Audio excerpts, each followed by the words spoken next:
1 Kings chapter 17. Now Elijah the Tishbite, from Tishbin-Gilead, said to Ahab, As the Lord, the God of Israel, lives, whom I serve, there will be neither dew nor rain in the next few years except at my word. Then the word of the Lord came to Elijah, Leave here, turn eastward and hide in the Kerith ravine, east of the Jordan. You will drink from the brook, and I have directed the ravens to supply you with food there. So, he did what the Lord had told him.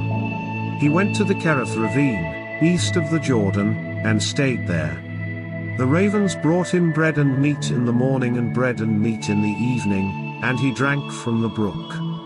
Some time later the brook dried up, because there had been no rain in the land. Then the word of the Lord came to him, Go at once to Zarephath in the region of Sidon and stay there. I have directed a widow there to supply you with food. So, he went to Zarephath. When he came to the town gate, a widow was there gathering sticks. He called to her and asked, Would you bring me a little water in a jar so I may have a drink? As she was going to get it, he called, And bring me, please, a piece of bread.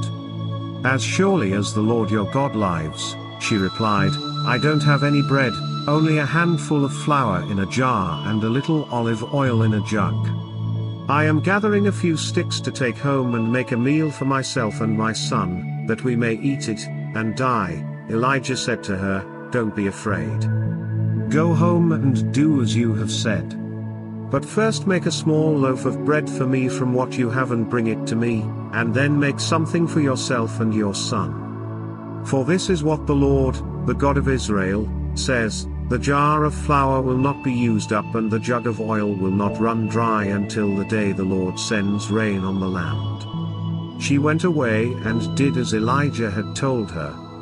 So, there was food every day for Elijah and for the woman and her family. For the jar of flour was not used up and the jug of oil did not run dry, in keeping with the word of the Lord spoken by Elijah. Some time later the son of the woman who owned the house became ill. He grew worse and worse, and finally stopped breathing. She said to Elijah, What do you have against me, man of God? Did you come to remind me of my sin and kill my son? Give me your son, Elijah replied. He took him from her arms, carried him to the upper room where he was staying, and laid him on his bed.